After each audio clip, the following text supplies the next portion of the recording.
देखिए हमारे आज का टॉपिक अगर आप देखोगे तो अब यूपीएससी 2 खंडों में जैसे वर्तमान समय का है, तो वैसा ही है कि 2 खंड होंगे हमारे पास। एक खंड लगभग मतलब आपको लगेगा कि वो अमूर्त रूप दिखाते हैं और एक खंड ऐसा कि चीज़ें समझ आ रही हैं कि क्या पूछा जा रहा है, बिल्कुल एक कॉन्सेप्ट भी नहीं और कह सकते हैं कंटेंट के नाम पर चीज़ें कम भी नहीं है, वैसी वाली बात होगी। तो खंड ए में जैसे अगर पहले टॉपिक पे बात करें तो पहला टॉपिक काफ़ी अच्छा है। जैसे मैंने आपको अपना एक जो पुराना एसे भेजा था, तो उसमें आप थोड़ा बहुत एक चीज़ें देख रहे होंगे कि कुछ ही मैंने शायद 2-3 ही पॉइंट पे बात की है एक पर्यावरण के परिप्रेक्ष्य पे कि अधिकार सत्ता बढ़ने के मतलब अधिकार सत्ता बढ़ने के साथ-साथ उत्तरदायित्व भी बढ़ जाता है। तो वही चीज़ें हैं कि हम सत्ता को किस ओर पे देखें या फिर यूपीएससी का अगर अंग्रेज़ी में इसका ट्रांसलेशन देखोगे तो वो एक राजनीति के नज़रिए से इस एसो को हमको चाहता है कि हम हमारा जो आधार हो राजनीति के परिप्रेक्ष्य में हो और इसको ब्रैकेट में इसलिए लगाया है क्योंकि आप इस बात से थोड़ा दूर ना हो जाओ कि राजनीति के साथ-साथ आप और भी एग्ज़ाम्पल दे सकते हो। मतलब सिर्फ़ मेरा नज़रिया ऐसा देख पा रहा है अगर यहाँ पे अधिकार की जगह डायरेक्ट केवल सत्ता लिखा होता, तो सत्ता का मतलब वही है कि नीति के परिप्रेक्ष्य में हम जितनी भी बातें घुमा-घुमा के करेंगे, तो वही आस-पास की आएँगी। और आप तो मतलब एक संदर्भ तो ये समझ सकते हो कि सत्ता जैसे बढ़ा, आपको कोई अधिकार मिले, तो आप उन अधिकारों को कैसे सँभालना है, कैसे आप कोई-सा भी एक पद समझ सकते हो। जैसे यहाँ पे अगर समझो किसी को ये पद मिला है कि बीसी ऑन करना है, ऑफ करना है, तो वो चीज़ें उसके लिए एक उत्तरदायित्व को बढ़ा तो देगा ही। वह छोटी-छोटी या फिर व्यावहारिक बातें ही एक बृहद मायनों में जब आपके पास अधिकार बढ़ते हैं, आपके पास अभी सिर्फ़ 1 बैच था, फिर 2 बैच जैसे एक पुलिस में होता है ना, 1 स्टार, फिर 2 स्टार, 3 स्टार, तो वैसे स्टार बढ़ने के साथ-साथ आपके दायित्व भी बढ़ते हैं और उन्हीं दायित्वों को आप एक निबंध के तौर पर अगर सोचना चाहो तो काफ़ी बातें सोच सकते हो। जैसे आप औरंगज़ेब का सोचो कि औरंगज़ेब एक जो मतलब सीमित सुल्तान था, उसने अगर धीरे-धीरे अपना साम्राज्य विस्तार किया, तो उसके दायित्व भी बड़े होंगे। और वही सारी बातें हम जहाँ से भी इतिहास के परिप्रेक्ष्य में अगर सोचना चाहें कि इतिहास में कौन से ऐसे एक राजा या फिर कौन से ऐसे व्यक्तित्व थे, जिन्होंने दिखाया कि सत्ता तो बढ़ी पर उन्होंने अपना एक जो उत्तरदायित्व है उसको नहीं सँभाल पाया, तो वो चीज़ें कमतर हो गई या फिर उनका जो अधिकार है वो भी छिन गया या फिर ऐसी बात है कि उत्तरदायित्व बढ़ता गया। जैसे आप गौतम बुद्ध का परिप्रेक्ष्य देखो, उन्होंने उत्तरदायित्व बढ़ाया तो अधिकार उनके साथ-साथ अपने आप ही बढ़े। आप ईसा मसीह की बातें याद कर सकते हो। ईसा मसीह अपना उत्तरदायित्व या फिर जो कार्य था, वो कार्य को बढ़ा रहे थे ना कि उनके अपने अधिकार को। और जब कोशिश की जाती है जैसे मैंने आपको एक दिन ज़रथुस्त्र का एग्ज़ाम्पल बताया था ना, वो चाहता था अधिकार बढ़ जाए और उत्तरदायित्व उतना ही सीमित रहे, क्योंकि उसका धर्म बेहतर था लेकिन अधिकार बढ़ना या फिर अधिकार खुद से बढ़ाना दोनों में एक अंतर होता। तो इन्हीं सारी बातों को हम सोच सकते हैं, बहुत सारे संदर्भ इसमें आ सकते हैं, एक धार्मिक परिप्रेक्ष्य में भी कि अगर आपको जैसे वर्तमान समय में थोड़ा करंट से रिलेट करते हैं कि इसको एक नज़रिए से कैसे देखा जा सकता है।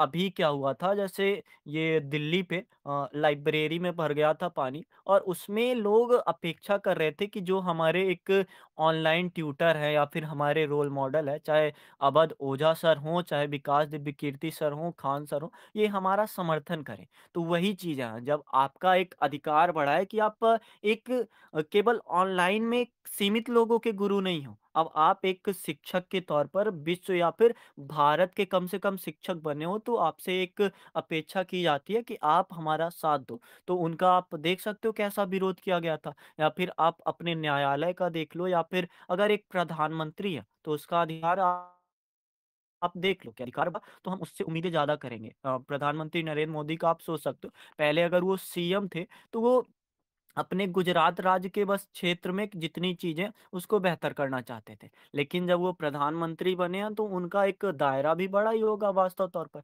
तो वही चीज़ है, क्या हम उत्तरदायित्व बढ़ा के अपना दायरा बढ़ा रहे हैं या फिर अधिकार बढ़ा के उस उत्तरदायित्व से दूर जाना चाह रहे हैं? तो वो बहुत सारी बातें, बहुत सारे सवाल इसमें किए जा सकते हैं। मैंने जो इसे भेजा था उसमें बहुत कम सी बातें थी क्योंकि वो पुराना था, उतनी समझ नहीं होती और आप एक चीज़ ये भी अनुभव कर सकते हो कि यही बात है। पहले एक सामान्य सा दिमाग में था कि इतनी-इतनी बातें हैं, बस उन्हीं बातों के आधार पर चीज़ें आती थी सामने। लेकिन जब धीरे-धीरे वो चीज़ें विकास होती है, तो आपका उत्तरदायित्व भी बढ़ता जाता है। आप गलतियाँ पहले करते हो, फिर जब गलतियाँ जान जाते हो कि ये गलतियाँ हैं, तो उनको सुधारने का दायित्व भी आप पर है। पहले आप गलतियों को जानो, जैसे आत्म दीपो भव की भाव तो तभी आएगी ना जब आप अंदर अंदर, या फिर अहिंसा वाली बात कि आप तब तक ही अहिंसा नहीं जान पाओगे जब तक आप अपने अंदर के एक शैतान को या शत्रु को दूर ना कर पाओ। तो जितनी भी बातें हैं, इसमें आप और कुछ सोच सकते हो, या फिर अभी जब बात करेंगे जिसमें आपको, आप लिख लो अपनी कॉपी में जो बातें इसमें आप सोच पा रहे हो, उसको फिर लास्ट में जब हम बात करेंगे तो बता सकते हो। और अगले टॉपिक पे आए, तो अगला टॉपिक भी वर्तमान समय की एक हमने बात भी की है कि जो युवा जीवन शैली है कैसी बढ़ती जा रही है, जनसंख्या वृद्धि पर हमने बात की ही है। तो क्या प्रतिस्पर्धा का बढ़ता स्तर युवाओं के हित में है?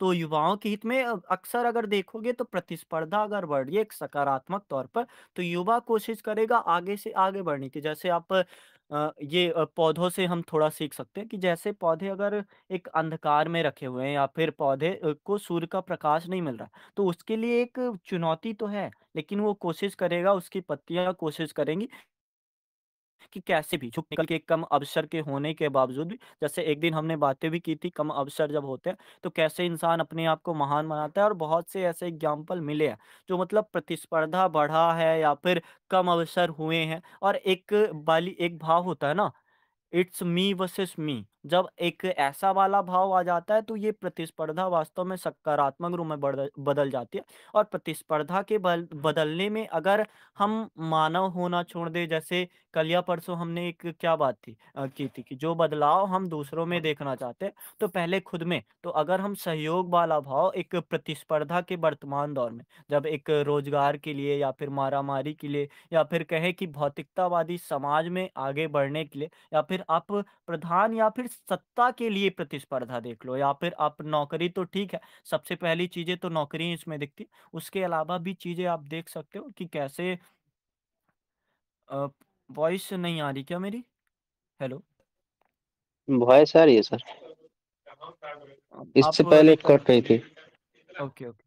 हाँ, तो यही कि प्रतिस्पर्धा का ये बढ़ता स्तर हम बहुत सारे आयामों में देख सकते हैं, और अगर इन स्तर को एक हम निगेटिव तौर पर देखेंगे, वो वाली बात है कि मन के हारे हार है, तो वास्तव में हार मिलेगी। अगर आपको लगता है कि ये बढ़ता स्तर युवाओं को कमज़ोर कर रहा है, तो कमज़ोर करेगा, और आपको लगता है कि युवाओं को ये मजबूत कर रहा है, तो आपको मजबूत करेगा। और एक डाटा की थोड़ी बात कर लें, तो वर्तमान समय में मनुष्य एक शिथिल हो रहा है। जैसे आपने, या फिर आप अगर उत्तर देखते होंगे यहाँ पे जो आता है, तो एक किसी ने पॉइंट डाला हुआ था कि जो सब्सिडी मिलती है, ये जो चीज़ें प्रबंध उपलब्ध कराई जाती हैं, जैसे पीडीएस योजना हो गई, या फिर एक योजनाएँ होती हैं जो मुफ्त में, या फिर फ्रीबीज़ की बात कर लो, ये चीज़ें मनुष्य को शिथिल बना रही हैं, आलसी बना रही हैं। और अगर उसी दौर में एक प्रतिस्पर्धा आएगी कि एक नौकरी के लिए कम से कम चलो कौशल प्रशिक्षण में तो यही होगा ना कि आपके कुशलता को, आपके जो एक्सपर्टीज़ है, उनको बेहतर करोगे, तब आपको वो चीज़ें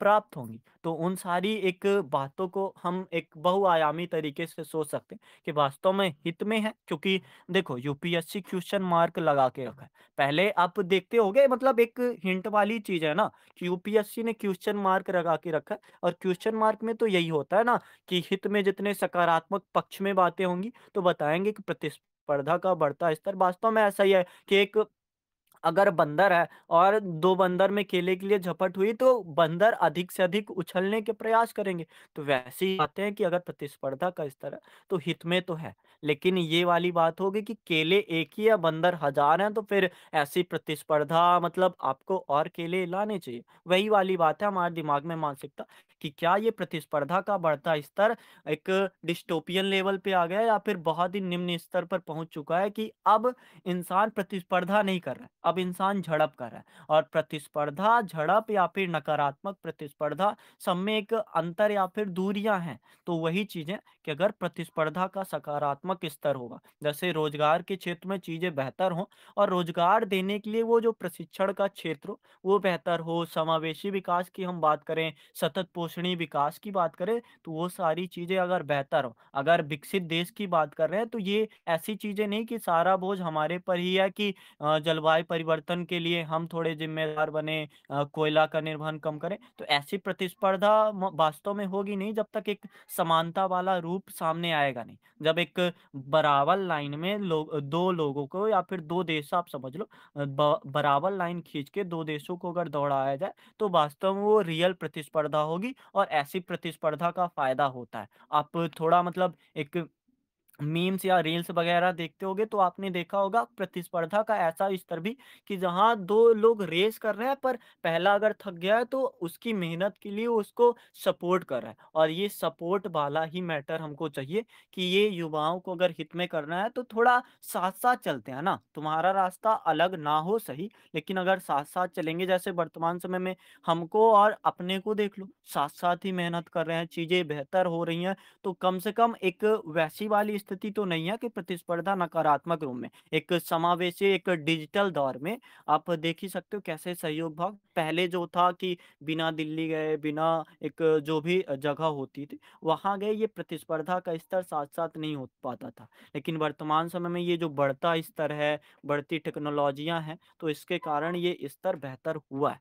और अगर अगले टॉपिक पे थोड़ा आएँ तो अगला टॉपिक,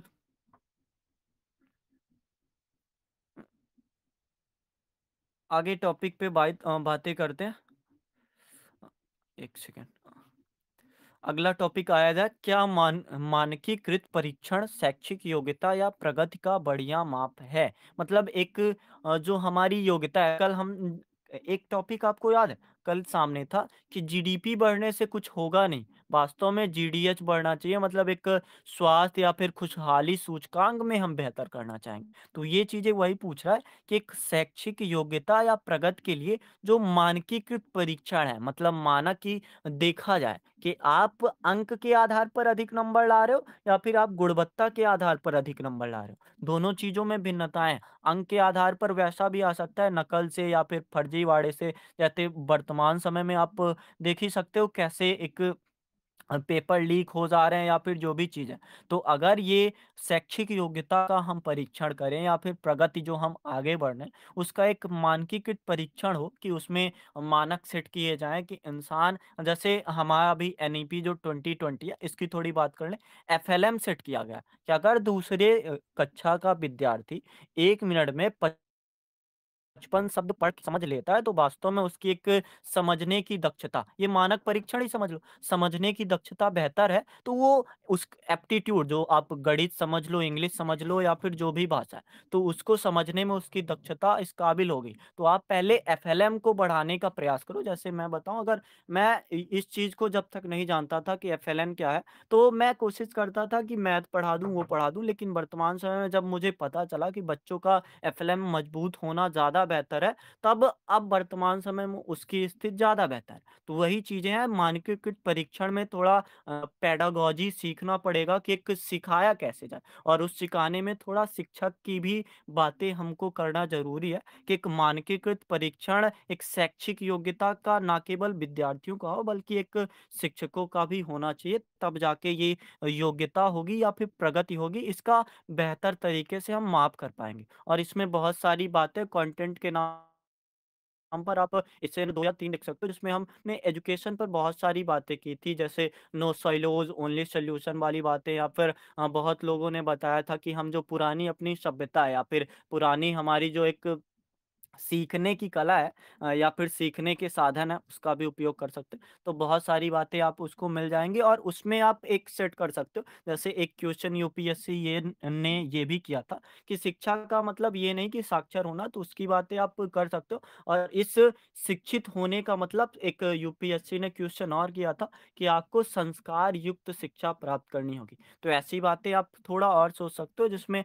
काफ़ी कुछ लिखा जा सकता है। चौथे टॉपिक पर हम क्लियरली बात करेंगे, थोड़ा एक डीप में जाएँगे कि क्या-क्या इसमें होना चाहिए। उसके अलावा अब थोड़ा खंड बी में आते हैं, जो एक कॉन्सेप्ट बेस है, पर फिर भी अगर देखा जाए तो इसमें भी बहुत सारी बातें सोची जा सकती हैं। जैसे आप समझो, पहला, क्या यह नीति गतिहीनता थी या कि क्रियान्वयन गतिहीनता थी, जिसने हमारे देश की समृद्धि को मंथर बना दिया? तो मंथर वर्ड एक पहले भी हमने किया, मंथर का मतलब आप समझ लो डूम्ड रूप, मतलब एक स्लो डेथ की ओर। जैसे एक ऐसी स्थिति होती है ना, जैसे आप ये देख लो, सूखा देख लो, ये धीरे-धीरे आता है और इंसान को कमज़ोर, या फिर कुपोषण को आप देख लो, वो धीरे-धीरे इंसान को मृत्यु की ओर ले जाता है। तो वो मंथर का बात वही है कि हमारी समृद्धि को मंथर बना दिया। जैसे आप देख लो, हम लगभग 77-78 साल से आज़ाद हो चुके हैं, या फिर उससे पहले भी हमारी एक कार्य तो हो ही रहे थे, संरचनात्मक रूप से हम बेहतर हो रहे थे, एक आर्थिक रूप से विकास हो ही रहा था, या फिर हमारे पास संसाधनों की कमी तो थी नहीं। लेकिन क्या वास्तव में ये नीति गतिहीनता कि आप योजनाएँ तो बना रहे हो, लेकिन योजनाओं का आधार अच्छा नहीं, या फिर दूसरी बात पूछ रहा है, क्रियान्वयन गतिहीनता थी। और सेम ऐसा सवाल आप जीएस शायद जीएस 3 में आपको मिल जाएगा, सेम ऐसा सवाल कि हमारी नीतियाँ इतनी कमज़ोर है, या फिर नीतियों का क्रियान्वयन इतना कमज़ोर है कि हम अभी भी एक विकासशील देश बने हुए हैं। तो यही सवाल है, और आप इस सवाल में अगर मैं ना भी बताऊँ, तो आपके दिमाग में बहुत सारी बातें आएँगी कि ये दोनों हैं, और दोनों कारक के अलावा भी और से कारक हैं, जिसमें जन जागरूकता का ना होना, एक पहला टॉपिक हम देख भी चुके हैं, पहला नहीं दूसरा टॉपिक, कि युवाओं का एक बढ़ती प्रतिस्पर्धा वाली बात, लेकिन उस प्रतिस्पर्धा में बस जनसंख्या बढ़ रही है, उनके कौशल विकास का प्रतिस्पर्धा नहीं हो रहा है, जनसंख्या रूप में प्रतिस्पर्धा हो रही। तो ये कारण भी है कि हम एक सब्सिडी में ही अधिक रुपए गँवा देते हैं, या फिर हमारी नीतियाँ सब्सिडी में ही इतनी चली जाती हैं, या फिर फालतू की योजनाएँ, या फिर जो अगला पॉइंट है क्रियान्वयन गतिहीनता, मतलब या तो भ्रष्टाचार हो जा रहा है, या फिर एक जिस वर्ग तक लाभ पहुँचना चाहिए, उस वर्ग तक पहुँचना चाहिए, पहुँच ही नहीं पा रहा है। राजीव गांधी का आप कोटेशन इसमें याद कर सकते हो कि राजीव गांधी ने बोला कि सरकार अगर 100% पहुँचा रही है ना, तो उसका केवल 15% लोगों तक पहुँचता है। तो अगर ऐसी वाली दिक्कत है, तो आपकी योजनाएँ बनाने से हम भारत के लोग मजबूत नहीं हो जाएँगे। और ऐसी बातें, बहुत सारी बातें इसमें की जा सकती हैं, और इससे मतलब एक यही है कि 2047 के परिप्रेक्ष्य में ये ऐसे थोड़ा मजबूत है। हम अगर देखें तो 2000 विज़न 2047 वर्तमान समय में मोदी जी ने भी अपने भाषण में कहा, राष्ट्रपति जी ने भी अपने भाषण में कहा, और लगातार ये चर्चा में बना ही रहता है कि विज़न 2047 के क्या परिप्रेक्ष्य होने चाहिए, एक जिलाधीश के आधार पर आपको क्या करना चाहिए। ये क्वेश्चन थोड़ा मतलब आप इसमें काम कर सकते हो। अभी हम नहीं काम कर रहे हैं, तो भी आप एक बैठ के इसमें लिख सकते हो कि क्या-क्या बातें हैं जो हमारे भारत को एक मंथर रूप से समृद्धि में बना रही हैं। और कल या परसों किसी ने इसमें आंसर डाला था एक, कि जीडीपी में तो हम बढ़ रहे हैं, लेकिन ये जीडीपी का बढ़ना ऐसा कि हम रोज़गारहीन समृद्धि कर रहे हैं, मतलब रोज़गारों का कम होना। तो ये बातें जितनी आप सोच पाओ इसमें कर सकते हो। आगे का एक अच्छा ठीक है। क्या स्टिंग ऑपरेशन निजता पर एक प्रहार है? मतलब एक तरह से किसी के भी घर में घुस के ऐसी चीज़ें करना, या फिर जाँच के लिए, या फिर वैसी वाली बातें हैं ना कि निजता का प्रहार तो तब होगा जब इंसान जैसे आप कश्मीर का थोड़ा सोच लो। अगर कश्मीर में स्टिंग ऑपरेशन चल रहा है, तो वास्तव में ऐसा हो सकता है कि निर्दोषी को भी दोषी साबित कर दिया जा रहा है, तो ये थोड़ी दिक्कत वाली बात है। और हमारे न्यायालय का जो मोटो है कि 100 भले निर्दोषी छूट जाएँ, लेकिन किसी भी मतलब एक 100 भले ही दोषी छूट जाएँ, लेकिन निर्दोषी को सज़ा नहीं मिलनी चाहिए। तो ऐसी वाली मानसिकता में ये स्टिंग ऑपरेशन का आना क्या निजता पर प्रहार है, या फिर एक आवश्यकता है? और 2014 में आप देख सकते हो, थोड़ा मतलब ऐसी घटनाएँ हुई थी जो बताता है, मतलब पाकिस्तान से या फिर चीन से थोड़ी ऐसी दिक्कतें हुई थी, जिसमें थोड़ा शक के दायरे में, तो अगर आ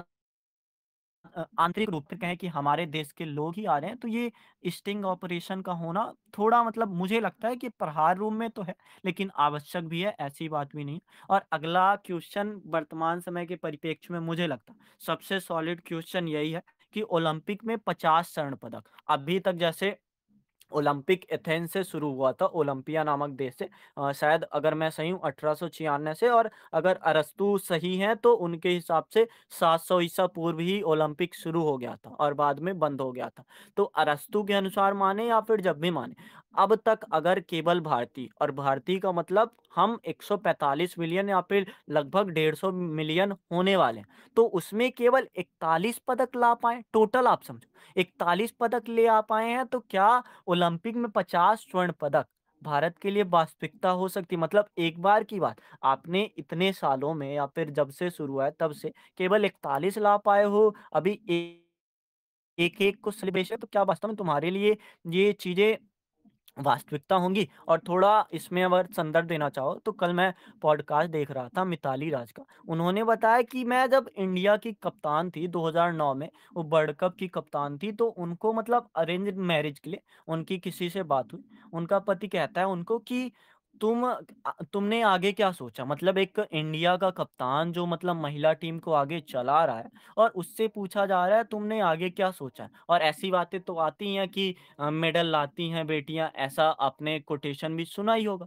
तो वही बातें सोच सकते हो कि मानसिकता का ऐसा हो जाना कि पुरुषवादी मानसिकता, या फिर महिलाएँ खेल में आगे हैं ही नहीं, तो ऐसी वाली मानसिकता हमें ओलंपिक में कमज़ोर बना रही है। और पुरुषों के मायने में भी कि आप जब जीत गया है, तब आप मदद कर रहे हो। जीतने से पहले आपने उसको देखा तक नहीं, वो गया अपने से। ऐसे बहुत से ओलंपिक मेडलिस्ट हैं, जो जीत भी गए, उनको फिर ध्यान दिया गया, तो उसके कारण लोग जाएँ ही क्यों वास्तव में। लेकिन वर्तमान समय में थोड़ा स्थिति बेहतर हो रही है, और मुझे लगता है जैसे पिछली बार नारा था कि अब की बार 100 के पार, मतलब एक तरह से 100 मेडल लाएँगे, तो वैसा ही है कि थोड़ी चीज़ें बेहतर हुई हैं। अब थोड़ा प्रोत्साहन भी हुआ है, एक सपोर्ट भी बढ़ा है, जैसे मनु भाकर हो गई हमारी, नीरज चोपड़ा हो गए, थोड़े ओलंपिक के पीवी सिंधु हो गईं, या फिर जो अभी विनेश फोगाट थी, भले वो हारी या फिर भले उन्हें निलंबित क्या बोलते हैं उसको, निष्कासित कर दिया गया, लेकिन हरियाणा की शायद अभी चुनाव में जीती हैं। ऐसी चीज़ें हैं, अगर एक खेल का जो प्रतिनिधित्व करता है, वो चुनाव में जीतेगा, तो वो खेल को प्रोत्साहित करेगा। तो वैसी वाली बातें हैं कि वर्तमान समय में मुझे लग रहा है कि आगे वाले 4 या फिर 8 सालों में 50 स्वर्ण पदक वास्तविकता हो सकती है। और ये सवाल भी 10 साल पुराना था। मतलब समझ लो, सवाल के 20 साल बाद भी अभी भी थोड़े कमज़ोर अगर लग रहे हैं, तो वो बातें सोचने योग्य हैं। और अगला टॉपिक हमारा अच्छा है थोड़ा, पर्यटन क्या भारत के लिए अगला बड़ा प्रेरक हो सकता है? एक पर्यटन का रूप आप इस और भी सोच सकते हो कि अगर पर्यटन का भी विकास होगा, तो पर्यावरण को भी एक महत्व मिलेगी। और ऐसा भी सोच सकते हो, पर्यटन के विकास से पर्यावरण को एक निम्न आधार पर या फिर निम्न स्तर पर देखा जाने लगे, या फिर उसका ह्रास होने लगे। और दूसरी बात जो क्वेश्चन पूछना चाह रहा है, क्या ये अगला बड़ा प्रेरक हो सकता है? मतलब एक आर्थिक रूप से समझ लो, सामाजिक रूप से, या फिर हमारी सांस्कृतिक पहचान बताने के रूप से। जैसे मंथर अगर याद करो, तो एक क्वेश्चन था ना कि हमारी जो हस्तशिल्पियाँ हैं, या फिर हमारे जो जनजातीय समुदाय हैं, क्वेश्चन घूम गए एक साथ। मतलब आप वही सोचो कि हमारी जो एक संस्कृति है, संस्कृति या शैली को विश्व तक पहुँचाने के लिए, जैसे वैश्वीकरण का दौर है ही, तो हमारी जितनी सभ्यताएँ हैं, संस्कृत है, या फिर आर्थिक आधार पर अगर हम सशक्त होना चाहते हैं, सामाजिक, जैसे वर्तमान समय में आप एकता नगर को देख लो। एकता नगर में था कुछ नहीं, बस एक वही कच्छ का रन, जहाँ पे केवल आपको नमक मिलेगा और समुद्र मिलेगा। लेकिन रन को, मतलब एकता नगर को एक बेहतर पर्यटन स्थल बनाने का अगर प्रयास हुआ है, तो वो एक वास्तव में अच्छी चीज़ है कि उस समुदाय के लोग को आर्थिक रूप से ही सशक्त नहीं, बल्कि उनकी जो एक सांस्कृतिक या फिर उनके तौर तरीके थे कि ऐसी स्थिति में या फिर ऐसी विकट परिस्थितियों में कैसे रहा जाता है। या फिर आप चाहो तो हिमालय क्षेत्र का थोड़ा सोच सकते हो कि जब पश्चिमी विक्षोभ थोड़ा कमज़ोर पड़ जाता है, तो कैसे पर्यटन कमज़ोर पड़ जाते हैं। तो वही सारी बातें कि हमारे पास दिखाने को बहुत कुछ है, लेकिन प्रबंधन अगर बेहतर तरीके से हो पाए, तो हम एक अगला बड़ा प्रेरक बन सकते हैं। और ये सारी बातें हो गई हैं, अगर आपको कुछ और बोलना हो, तो बोल सकते हो। अ, या फिर अभी मतलब बहुत सारी चीज़ें छूटी होंगी, क्योंकि एक आधार तो ऐसा नॉर्मल सा ही मैंने लिया है कि क्या-क्या बोला जा सकता है, क्या-क्या एक आधार लिया जा सकता है। अगर आपको कुछ बोलना है तो बोल सकते हो, नहीं तो फिर चौथे टॉपिक में आते हैं हम लोग। हेलो, गुड इवनिंग जी। सर। गुड। जी, जी। समझदार वो नहीं जो ज़्यादा पढ़ा लिखा हो, बल्कि समझदार वो है जिसे ये हुनर आता हो कि किससे, कहाँ, किन और किन अल्फाज और किस लहजे में बात करनी है। उपयुक्त कथन इसी बात को दर्शाता है कि एक सभ्य इंसान सम्मान लोगों के बीच अपनी बात अपनी वाणी के माध्यम से छोड़ता है। शब्दों के माध्यम से समाज में लोगों की भावनाओं को जीता जा सकता है, लेकिन अपनी वाणी पर संयम न हो, मतलब तीक्ष्ण शब्दों का प्रयोग किया जाए, तो शब्द समाज को तोड़ भी सकता है। शब्दों की शक्ति तलवार को भी मात दे सकती है, क्योंकि एक शब्द या एक वाणी पूरे समाज को बिखेर सकती है, मतलब तोड़ सकती है। तो वहीं तलवार की बात करूँ, तो तलवार एक बार में एक ही व्यक्ति को चोट पहुँचा सकती है। इसी बात पर कबीरदास जी ने कहा है कि ऐसी बाणी बोलिए मन का आपा खोई, ओरन को शीतल करे, आपहु शीतल होय। उपयुक्त पंक्ति में कबीरदास जी इसी बात को समझाते हुए कहते हैं कि हमेशा ऐसी भाषा का प्रयोग करना चाहिए जो सामने वाले को सुनने में अच्छा लगे और साथ ही हमें भी आनंद का अनुभव हो। शब्दों के माध्यम से हम परंपरागत काल से लेकर वर्तमान तक लोगों ने शब्दों के माध्यम से प्रसिद्धि हासिल की है। जैसे महात्मा गांधी जी को लें, तो उन्होंने करो या मरो का नारा दिया था, उसके माध्यम से लोगों को जागरूक किया था। और स्वामी विवेकानंद जी ने उठो जागो जब तक मत रुको, तब तक लक्ष्य प्राप्त न हो जाए, तो उन्होंने युवाओं को एकजुट करने का प्रयत्न किया था। शब्दों की गहराई में राजनीतिक क्षेत्र में देख सकते हैं। राजनीति में राजनेता अपनी भाषा के माध्यम से आम लोगों से जुड़ते हैं और उनके दिलों में राज करते हैं। हर बार चुनाव में अपना परिश्रम लहराते हैं।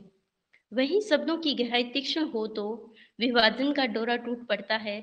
शब्दों के माध्यम से भूभागीय बंटवारे भी हो सकते हैं। कश्मीर सीमा विवाद को ले सकते हैं, वहीं भारत पाक सीमा विवाद को भी ले सकते हैं। वहीं हम इसी बात को पॉजिटिव वे में लें, तो हम देखते हैं कि गुटनिरपेक्षता नीति ने जो विश्व पर धुरी राष्ट्र व मित्र राष्ट्रों के बीच हो रहा था, तो भारत ने अपनाई थी।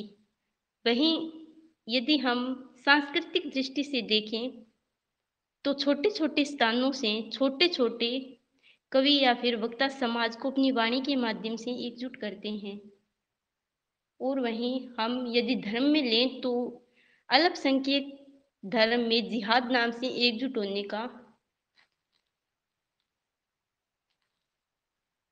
आता है। और इसी बात में कबीरदास जी ने कहा है कि काको काए धन हरे, कोयल काको देत, मीठा शब्द सुनाए की जग अपनों कर लेत।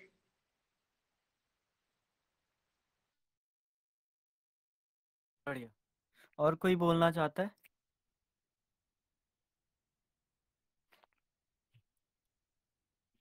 देखो, जैसे इतनी सारी बातें हो गई, अब सारे टॉपिकों पर एक तरह से हमने एक आधार तो समझ लिया कि क्या-क्या होना चाहिए, और हम नहीं भी बात करें तो कम से कम हमारा दिमाग एक परिप्रेक्ष्य पे तो जाएगा ही कि इनमें ये सारी चीज़ें देखनी चाहिए। अब टॉपिक पे हम आते हैं थोड़ा, कि जो टॉपिक है, शब्द दो धारी तलवार से अधिक तीक्ष्ण होते हैं। तो इस पे ज़रा से हम सवाल करेंगे, फिर इन सवालों के करीब पहुँचने का कोशिश करेंगे।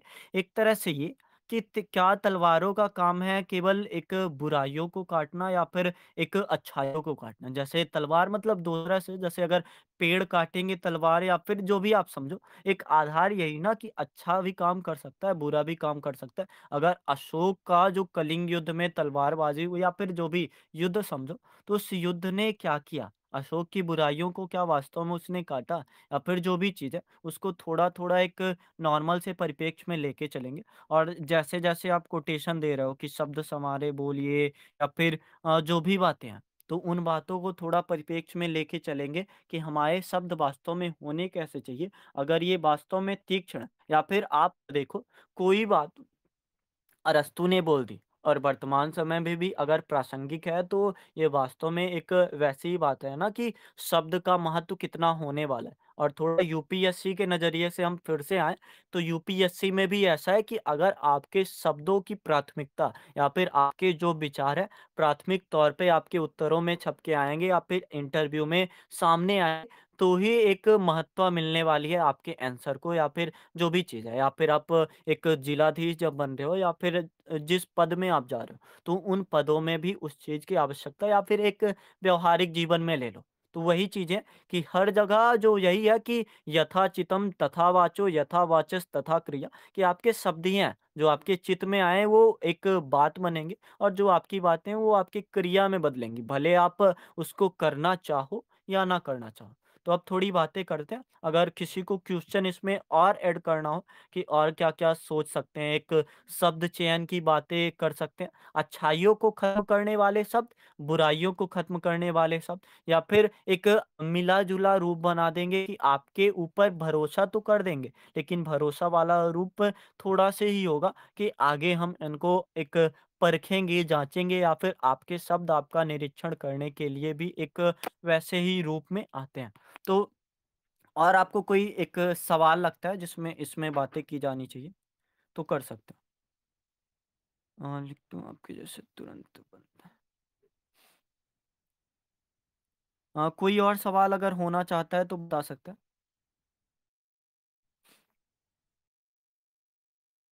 जैसे शब्द समारे बोलिए तो क्या वास्तव में शब्द को सँभाल के बोलना चाहिए? क्योंकि देखो, एक चीज़ तो वर्तमान समय में भौतिकतावादी युग में समय कम ही होता है, और अगर समय कम होगा तो शब्द का चयन अगर हम एक परख-परख के करेंगे तो देर में ही हो जाएँगे। तो क्या इसकी बातें थोड़ा हम बचपन से शुरू करते हैं कि जब बचपन हो तभी से एक तालीम दी जाए, और आप टॉपिक नंबर कौन-सा हमारा 2 या 3 है कि क्या मानकीकृत परीक्षण शैक्षिक योग्यता या प्रगति का बढ़िया माप है? तो क्या वास्तव में शिक्षा का एक ऐसा ही मतलब होना चाहिए, जो हमारे शब्द बोलने या फिर कौन से शब्द हम बोल रहे हैं, उस पे एक लगाम लगाएँ, या फिर जो भी बोल रहे हैं, तो उसकी बातें कराते हैं। तो और कोई अगर आपको सवाल लगते हैं, तो सवाल कर सकते हो, फिर ज़रा-सा हम प्रस्तावना की बातें करते हैं, इसमें क्या होनी चाहिए।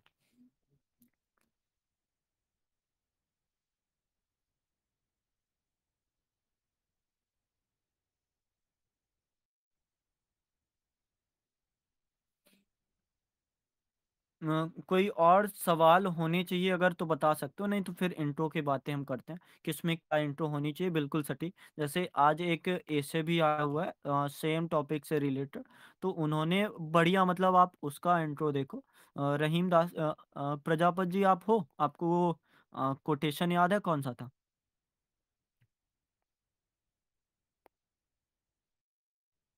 हेलो? रहीम दास जी का कोटेशन था, रहीमन जिह्वा बावरी, कही गई सरग पताल, आप ते कहीं भीतर रही जूती खाद कपाल। तो वही वाली बातें हैं कि जो जीभ है वो तो बावली है, लेकिन बोल के वो अंदर चली गई, और जो चप्पल पड़ेगी या फिर लड़ाई दंगे होंगे वो कपाल को होंगे, या फिर जो भी चीज़ें हैं बाहरी रूप से हम प्रताड़ित होंगे। और कोई अगर कुछ सवाल करना चाहता है तो ठीक है, नहीं तो फिर इंट्रो शुरू करते हैं। या फिर आपने किया है, मैंने देखा नहीं, एक सेकंड। हाँ। लोग बोलना तो सीख जाते हैं, लेकिन बोलना क्या है ये सीखने में पूरी ज़िंदगी लग जाती है। बढ़िया। जैसे आबाद कर सकती है, बर्बाद भी कर सकती है, बर्बाद करा सकती है। बढ़िया। इंट्रो प्रारंभ किया जाए, या फिर और कोई सवाल आपके दिमाग में आते हैं कि शब्द का वास्तव में कोमलता होना या फिर मृदुता होना ही ज़रूरी है, या फिर एक समावेशी रूप, या फिर जो सामंजस्यकारी लचीलापना, कि आप कठोर के सामने कठोर हो और एक मृदु के सामने मृदु हो, ऐसा वाला भाव। थोड़े सवाल और लेके चलते हैं जिससे हम करीब तक पहुँचेंगे उन चीज़ों के। हमें अपनी बातें करते समय दूसरों की भावनाओं का ध्यान रखना चाहिए। ऐसी बातें नहीं करनी चाहिए जो दूसरों को दुःख पहुँचाए। अंत में हमारी बातें हमारे व्यक्तित्व का आईना होती हैं। अगर हम चाहते हैं कि लोग हमारे बारे में अच्छा सोचें, तो हमें अपनी बातों का ध्यान रखना होगा। क्या आप जानना चाहते हैं किसी विशेष स्थिति में क्या कहना? जैसे कल हमने बातें की थी ना कि आप जो दूसरों में बदलाव देखना चाहते हो, तो पहले वो बदलाव अपने आप में देखना होगा। तो अगर आपको ऐसा लगता है कि शब्द दोधारी तलवार से भी अधिक तीक्ष्ण है, तो आपको पहले अपने शब्द सँभालने होंगे, और दूसरों के शब्द फिर एक तरह से अपने आप ही सँभल जाएँगे, तो वैसी वाली बात है। और कोई अगर सवाल याद आ रहा है तो ठीक है, नहीं तो फिर इंट्रो शुरू करते हैं। अब कोई बताए कि इसमें इंट्रो क्या हो सकता है? कोई कहानी, कोई व्यक्तिगत उदाहरण जो आपको पूरी तरीके से बता दे, हाँ, यही बातें होने वाली हैं। या फिर आपने इंट्रो ही लिखा है, मैं पढ़ूँ क्या-क्या लिखा है? आप बोल के करोगे तो ज़्यादा बेहतर होगा। क्योंकि आप ये भी चेक कर सकते हो, चलो ठीक है, टॉपिक के तौर पर ये ऐसे है तो ठीक है, लेकिन आप ये भी चेक कर सकते हो कि आपके जो शब्द हैं, वास्तव में तीक्ष्ण रूप से काम करेंगे या फिर नहीं करेंगे। जैसे मैं अगर यहाँ पे बोल रहा हूँ तो मुझे महसूस हो रहा है कि मेरे जो शब्द हैं लगातार निखर रहे हैं, लगातार निखर रहे हैं, लगातार उनमें वो एक गुणवत्ता आ रही है। तो वही चीज़ें हैं, जैसे-जैसे एक शेप दिया जाएगा, जैसे-जैसे आकार दिया जाएगा, तो वो शब्द अपने आप ही वो निखरते चले जाएँगे। जैसे कल या परसों एक शब्द मैंने कुछ गलत या फिर कहें कि अप्रासंगिक था या फिर सुनने में अच्छा नहीं लग रहा था। तो ऐसे शब्द भी हैं जो मतलब तो अच्छे रखते हैं, लेकिन अगर आधार उसका या फिर एक सुनने में वो कठोर लगेगा तो उसकी बातें, जैसे आपने बहुत सी ऐसी बोलियाँ सुनी होंगी या फिर बहुत सी ऐसी भाषाएँ सुनी होंगी, तो इसका मतलब तो नॉर्मल सा है, लेकिन बोलने में ऐसा लग रहा है कि ये कठोर शब्द हैं या फिर सामने वाले लड़ाई कर रहे हैं, लेकिन ऐसी बातें नहीं होती। तो वो बातें भी थोड़ा सोच सकता हूँ। द्रौपदी की कहानी से शुरू कर स आप बोल सकते हो माइक में? ज़रा-सा बताओ कैसे?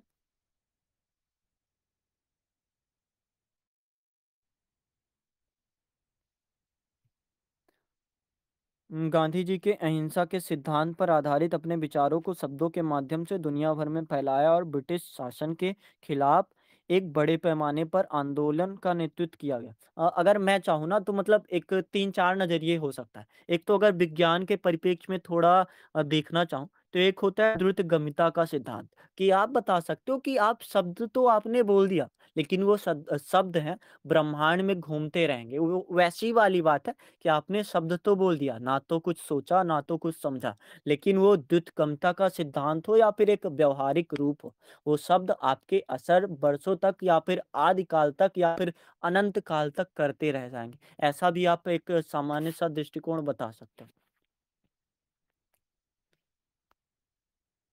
द्रौपदी ने दुर्योधन को अंधे का पुत्र अंधा बोला था और वो बुरी कहानी से। बढ़िया। अंधे के घर अंधा ही पैदा होता है। ठीक है। मैं थोड़ा पढ़ता हूँ, आप लोगों ने क्या लिखा है या फिर आप पढ़ना चाहो खुद तो पढ़ सकते हो। चीन से तुलना कर सकते हैं। चीन वाली बात ओलंपिक में थोड़ा मतलब जो हमारा टॉपिक नंबर 7 था उसमें आप देख सकते हो कि चीन कैसे बेहतर कर रहा है। पहले चीन भी एक कमज़ोर ही था, फिर उसने अपना कॉम्पिटिटर जिसको चुना, तो चीन से तुलना कर सकते हो, बढ़िया। और शब्द जो है वर्ड वार करा सकते हैं, ये बातें हम बाद में करेंगे। शब्द समारे बोलिए, शब्द के हाथ न पाओ, एक शब्द औषधि करे, एक शब्द करे घाव। तो ऐसी बातें भी हम, ये दो धारी तलवार बस यही है कि एक बार में ज़्यादा से ज़्यादा आप 2 बार काट लोगे। लेकिन शब्द ऐसे हैं कि एक शब्द तो औषधि हो सकता है, एक शब्द घाव हो सकता है। शब्दों में जादू, शब्दों में बार, शब्दों में सजता है दुनिया का सार। चाहे तो खुशियाँ की बगियाँ खिलाएँ या दुखों का बरसे अंधकार। तेज तलवार से बढ़कर धार, शब्दों की होती अजब फुहार। मीठा बोलो तो दिलों में बसे, कड़वा कहो तो दूरी बढ़ाए अपार। हाँ, बढ़िया, दोनों चीज़ें उसमें शामिल हैं कि ये तीक्ष्णता ऐसी भी कि दिल के करीब तक भी पहुँचा दे, और ये तीक्ष्णता ऐसी भी जो आपको देश से भी बाहर निकलवा दे। खींचो ना कमानों को, ना तलवार निकालो, जब तोप हो मुकाबले तो अखबार निकालो। ये शेर अकबर इलाहाबादी ने तब लिखा था जब अंग्रेजी हुकूमत ने क्रूरता अपने चरम पर थी। अकबर इलाहाबादी ने अखबार को उस वक्त एक बड़ी ताकत के रूप में देखा था, ठीक वैसे ही जैसे नेपोलियन ने कहा था कि 4 विरोधी अखबारों की मारक क्षमता के आगे हजारों बंदूकों की ताकत बेकार है। बढ़िया। वैसी बात है कि शब्द तो एक तरह से कह सकते हैं कि बंदूकों से भी अगर मजबूत है, या फिर शब्द का एक लिखा हुआ रूप भी अगर बंदूकों, तोपों से मजबूत है, तो वास्तव में शब्द की प्रासंगिकता आप अ, ये पुराने हथियार तलवार से क्यों ही कर रहे हो? ये तो तोपों से भी काफ़ी ज़्यादा मजबूत सामने प्रकट होते हैं। इससे हिटलर को आप याद कर सकते हो या फिर आप जर्मनी का एकीकरण याद कर सकते हो। कैसे मतलब एक प्रोफ़ेसर ने जर्मनी को एकीकृत कर दिया। तो एक चीज़ तो नेगेटिव में भी, एक चीज़ पॉज़िटिव में भी। बढ़िया। राहुल जी की हाँ, आप राजनेता में भी थोड़ा सोच सकते हो एक संदर्भ कि राजनेता के शब्द कैसे मतलब ना सिर्फ़ चिकनी-चुपड़ी बातों में बल्कि उन संदर्भों में भी कैसे कि वो लोगों के मन तक जाते हैं और लोगों के मन तक जाना ही सत्ता में जितने भी राजनेता होते हैं, उनका काम है और वो समझ सकते हो कि राजनीति में शामिल इंसान कैसे-कैसे लोगों के जीवन पर प्रभाव डाल सकता है। तलवार तो चलो नॉर्मल मामूली सी है, लेकिन राजनीति वाली चीज़ें कैसे-कैसे फ़र्क डालेंगी। आप इतनी न तुम पूछते हो कैसे? ये ताज्जुब की बात है, कविता खुद ही आती है जब दिल हो सच। रामायण, महाभारत युद्ध इसको आप ज़रा बताना चाहोगे कैसे? अरे यहाँ कौन-सा इस संदर्भ को अगर मैं लेना चाहूँ जो आपने शायद टिप्पणी की है ऐसे ही, तो वो भी संदर्भ समझ सकते हो कि वो एक बताने का तरीका भी है। एक होती है सोशल स्किल होती है ना, कि हमारे शब्द का चयन अगर बताने में भी ऐसे नॉर्मल से पड़े रहें तो उस शब्द का या फिर उस अर्थ का अनर्थ हो जाएगा और अर्थ के अनर्थ होने में भी देर नहीं लगती अगर शब्द एक उचित स्थिति में उपयोग ना किया जाए। शब्द की शक्ति अद्भुत होती है, ये ना केवल सूचना देते हैं बल्कि भावनाओं को जगाते हैं, विचारों को आकार आप तो बोल सकते हो, आप बोलिए या फिर आपके यहाँ भी हल्ला हो रहा है? इन हमें अपनी बातें करते समय ये तो ठीक है। भावनाओं को ध्यान रखना चाहिए, हमें ऐसी बातें नहीं करनी चाहिए जो दूसरों को दुखाए। ठीक है। गांधी जी के आप इसको बोल के बताओ मैं आपका नहीं पढ़ने वाला हूँ क्योंकि आप बोल सकते हो अगर तो बोलिए क्योंकि धीरे-धीरे तो वही बेहतर होना होते जाएगा। आपको अगर शब्द को ऐसा बनाना है कि लोगों के दिमाग तक पहुँचे आपकी जो बातें हैं, तो आप कोशिश किया करो। उम बिल्कुल, बिल्कुल क्योंकि यूपीएससी में साक्षात्कार होगा, वहाँ पे तो लिखने का कोई ऑप्शन होगा नहीं ना। मार्टिन लूथर किंग ने अपने भाषणों के माध्यम से अश्वेतों के अधिकारों के लिए लड़ाई लड़ी और अमेरिका में नागरिक अधिकार आंदोलन को प्रेरित किया। अति का भला न बोलना, अति की भली न चूप, अति का भला न बरसना, अति की भली न धूप। बढ़िया, यहाँ से शुरुआत कर सकते हैं। बिहारी जी का दोहा जो मिर्जा राजा जयसिंह को हाँ बढ़िया, नहीं पराग नहीं मधुर मद नहीं यही काल विकास अली कली में ही बंधो जाने कौन हवाल मतलब बढ़िया। क्लू भी बर्ड हो सकते हैं। हाँ, क्लू बर्ड भी हो सकते हैं एक तरह से जो बता दें कि ये मेरे शब्द हैं, ये शब्द पूरी तरीके से पूरे वाक्य को बता पा रहे हैं। तो ऐसे भी हम स्टार्ट कर सकते हैं एक शब्द से जो बता रहे हों या फिर जो भी उदाहरण दे रहे हों। जैसे शब्द भेदी बाण ऐसी बातें आप करके थोड़ा और मजबूत कर सकते हो अपनी बातों को। अगर मैं सही समझ पा रहा हूँ कि क्लू बर्ड क्या खुशी तब होती है जब आप जो सोचते हो आप जो सोचते हैं, जो कहते हैं, जो करते हैं, वो एक साथ होते हैं। बढ़िया। तो इंट्रो लगभग शुरू हो चुका है मतलब या फिर कुछ और कोई बताना चाहता है?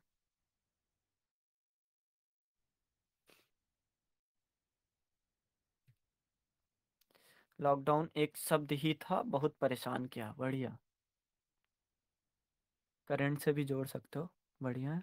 पूरा निबंधी परिचय में ख़त्म कर दिया। नहीं, अभी मुझे लगता है कि बातें इतनी सारी हैं ना कि शब्द का थोड़ा मॉडल बनाओ, कैसे चीज़ें हैं और एक आधार तो जैसे आपने जितने भी अ, कोटेशन दिए हैं, उन कोटेशनों का एक आधार मैं देख पा रहा हूँ, तो सबका भाव यही है कि शब्द 2 तरह से हो सकते हैं। एक तो ये कि आपको ये फ़ायदा पहुँचा दे बहुत अच्छी तरीके से, एक तो ये आपको ये नुकसान पहुँचा दे। जैसे एक कहानी की बात मतलब अभी मेरे दिमाग में आ रहा है, अच्छा हो या ना हो, थोड़ा आप भाव को समझना। एक राजा था अ, और उसके 2 सिपाही थे मतलब एक मंत्री पद में था और एक सैनिक पद में था। तो जब सैनिक जाता है एक भिक्षु के पास और बोलता है कि तुम रास्ते से हटो, तुम गलत रास्ते में बैठे हो। तो वो मतलब जो साधु था वो अंधा रहता है, फिर भी वो समझ जाता है तुम सैनिक हो। उसको बताता है तुम सैनिक हो। सैनिक मतलब बिल्कुल हतप्रभ रह गया। फिर उसके बाद जब मंत्री जाता है, उसको बोलता है कि आप गलत रास्ते में बैठे हैं, आप यहाँ से हट जाइए। राजा जी आने वाले हैं। तो वैसी चीज़ें हैं कि मंत्री जब गया तो फिर से साधु समझ गया कि ये जो बोल रहा है ये मंत्री है। फिर जब राजा जाता है तो उसकी एक विनम्रता वाला भाव या फिर उसके एक स्वरूप वाला भाव वो अलग ही झलकता है। वो मतलब उस रास्ते में उनको प्रणाम करता है और कहता है कि यहाँ आप अगर बैठे रहेंगे तो आपको चोट पहुँच सकती है। तो वही चीज़ें हैं कि तीनों बातें तीनों भाव एक ही था कि आप यहाँ से हटो, लेकिन बोलने का तरीका सबका अलग-अलग होता है। और यही है कि शब्द या तो आपको बिल्कुल ऐसे बना देंगे कि आप महान हो या तो आपको बिल्कुल कमज़ोर-सा बना देंगे। ऐसी कोई कहानी या फिर व्यक्तिगत कहानियाँ कर सकते हो। और कोई? व्यक्तिगत कहानी तो आपके जीवन में कोई होगी कि आपने कभी किसी को कहा हो एक बुरे से या फिर आप जब गुस्से में रहे हो या फिर जैसे पीयूष ग्रंथि या फिर आपके एड्रेनलिन ग्रंथि काम ना की हो और आपके क्रोध का कंट्रोल ना हो पाया हो, तब आपने किसी को बुरे में कुछ कह दिया और जब आपको समझ आया कि ये चीज़ें बुरी हैं फिर भी काम नहीं आ रही, तब जब आपका ये पीयूष ग्रंथि काम कर रहा है या फिर आप बेहतर तरीके से समझाना चाह रहे हो, तो यही है कि लास्ट में पछतावा होने से बेहतर आप थोड़ा अपने शब्दों पर नियंत्रण करना सीख लें, ऐसा बता सकते हैं। और कोई अगर बताना चाहे तो बता सकता है कुछ एक व्यावहारिक बातें। फिर नहीं तो हम आगे शुरू करते हैं कि कौन-कौन सी बातें हो सकती हैं, कौन-कौन से जैसे एक आलोचना करने का तरीका, सबसे अगर मुझे निकट की बातें आ रही हैं, क्योंकि वर्तमान समय में तो ऐसा नहीं है कि हम युद्ध की बातें करेंगे कि युद्ध में पोरस से जब सिकंदर ने पूछा कि तुम्हें कैसा व्यवहार चाहिए? तो पोरस कहता है कि निप तुलस्य व्यवहारम मतलब निप के तुल्य व्यवहार। तो ऐसी वाली बातें तो नहीं है कि अब आपका एक राज्याधिकार छिनने वाला है या फिर आपकी शक्तियाँ हीन होने वाली हैं। तो आपके शब्द बताएँगे कि आपको वो जो सिकंदर होगा पोरस का राज्य लौटाएगा या फिर नहीं लौटाएगा। उसका एक वाक्य पूरा वो एक बना देता है, परिणाम बना देता है। लेकिन वर्तमान समय में अगर देखें, थोड़ा बातें प्रासंगिक होंगी, एक आलोचना वाला रूप आएगा, एक शब्दों का उचित यूज़ जैसे पिछले दिन एक मैंने कॉन्सेप्ट बताया था, टॉक लेस स्पीक मोर कि बोलो कम लेकिन बोलो ज़्यादा।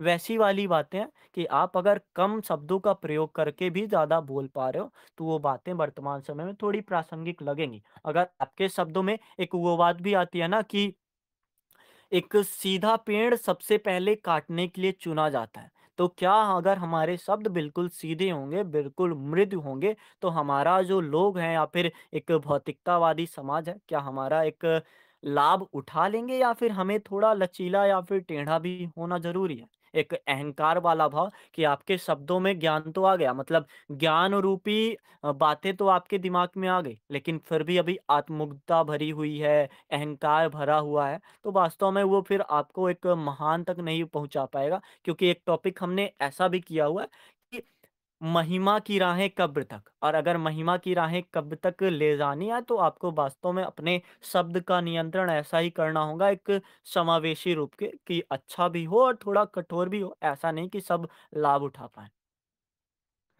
हमारे पास विचार तो अनेक है, सबसे ज़्यादा विचार मनुष्य के मस्तिष्क और मन में ही होते हैं। परंतु कहाँ, कैसे, कब, कितना बोलना है, ये सिर्फ ध्यान और विवेक के माध्यम से ही समझ आता है। शब्दों को बहुत ध्यान से बोलेंगे तभी शब्द अच्छे होंगे। Word can make you break word can make you break you physically, emotionally, so always use positive word. बढ़िया। बोली एक अनमोल है, जो कोई बोले जान, ये तराजू तोल के तब मुख बाहर आनी। बढ़िया। तो अब इंट्रो के बाद की बातें शुरू की जाए या फिर कुछ और बताना चाहता है जो हम लोग चूक गए हैं क्योंकि आप लोगों ने इतनी सारी बातें बताई हैं मुझे ऐसा लगता है कि एक अलग-अलग विचार का भी होगा या फिर इसी पे 2 टॉपिक आ जाए। एक तो ये कि शब्द दो धारी तलवार है, दूसरा ये कि अगर हमें भारतीय समाज में बेहतर बनना है तो हमें शब्द को या फिर कहें कि हमारे कार्यों को बेहतर करना होगा। तो आप इंट्रो रूप में जैसे किसी ने आज प्रश्न भी पूछा था कि हम कंटेंट को कैसे इंक्रीज़ करें, कैसे बढ़ाएँ? तो जब हमारे पास इंट्रो में ही इतनी बातें हैं, तो आप थोड़ा-थोड़ा एडजस्ट करके आगे भी बातें बता सकते हो। तो अब हम थोड़ा आगे बढ़ते हैं क्योंकि यथा चित्तम तथा वाचो यथा वाचस तथा क्रिया ऐसी बात है कि जैसे-जैसे हमारे चित्त में बातें आती जाएँगी, वैसे-वैसे हमारा कार्य आगे बढ़ता जाएगा। तो हम अपने चित्त में थोड़ी आगे की बातें करते हैं, इंट्रो से आगे गुज़रते हैं। कभी भी किसी के साथ गुस्से में आकर बात मत करो क्योंकि गुस्से में कहे गए शब्द कभी वापस नहीं होते। शब्द सिर्फ शब्द नहीं होते, वे दिल की गहराई से निकलते हैं और उसी प्रकार के प्रभाव उत्पन्न होते हैं। बोलने के बाद वर्ड रिटर्न नहीं होते। एक वैसा वाला लोकोक्ति है, कहावत है या फिर जो भी है कि बंदूक से निकली हुई गोली और मुँह से निकली हुई बोली कभी वापस नहीं लौटती। तो ऐसा कर सकते हो, बढ़िया। अब इसके बाद क्या होने वाला है? किस मतलब एक आधार को लेकर हम चलेंगे आगे? कोई बताना चाहेगा? कोई माइक खोल के बता सकता है कैसे हमें आगे बढ़ना चाहिए? क्योंकि ये भी तो मैटर करेगा ना कि यूपीएससी कौन से शब्द को या फिर प्रस्तावना के बाद कौन-सी बातों को देखना चाहता है। तो कोई अगर बताना चाहे तो बता सकता है।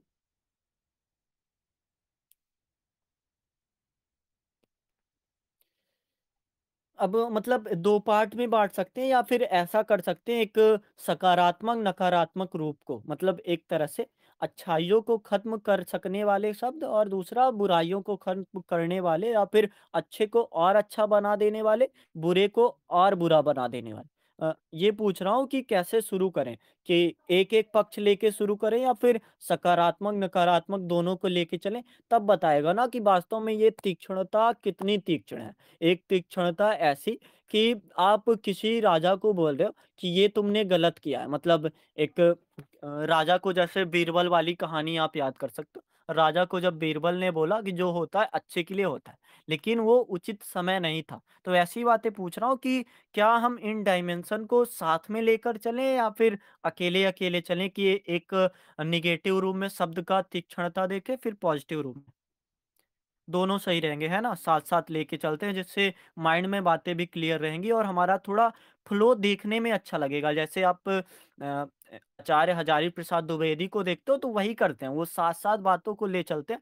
पहले तो ये बताते हैं कि जो रहीम दास हैं उन्होंने क्यों कुटज को एक खराब माना, फिर थोड़ा उनकी प्रासंगिकता भी बता देते हैं कि ये आधार था। तो दोनों को हम ऐसे ही करते हैं कि साथ-साथ लेके चलते हैं और इस ऐसे मुझे लगता है मतलब एक व्यक्तिगत मेरा मत है कि साथ-साथ लेके चलेंगे तो ज़्यादा करीब तक पहुँच पाएँगे और दोनों को तौलेंगे। ऐसा ही है ना कि शब्द अगर हमने खराब बोल दिए और एक ये भी है कि मौन वाली बात, कि मौन का बोला हुआ ज़्यादा प्रहार करता है, तो उसको भी एक बीच में कहीं सेट कर सकते हैं।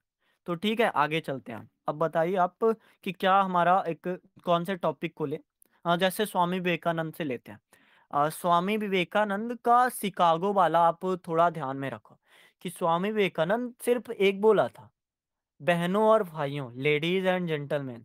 तो वही बातें मतलब एक तरह से कितना प्रभावशाली कि आपके वो शब्द 1893 में उन्होंने शिकागो में बोला था और प्रासंगिकता अमेरिका में हमारी अब कैसी बनी हुई है और वहीं से बनना शुरू हुई है। तो ऐसी बातें थोड़ा और कोई अगर बताना चाहे या फिर इस बात को अगर मैं नहीं समझा पा रहा हूँ, तो कोई बताना चाहे तो बता सकता है।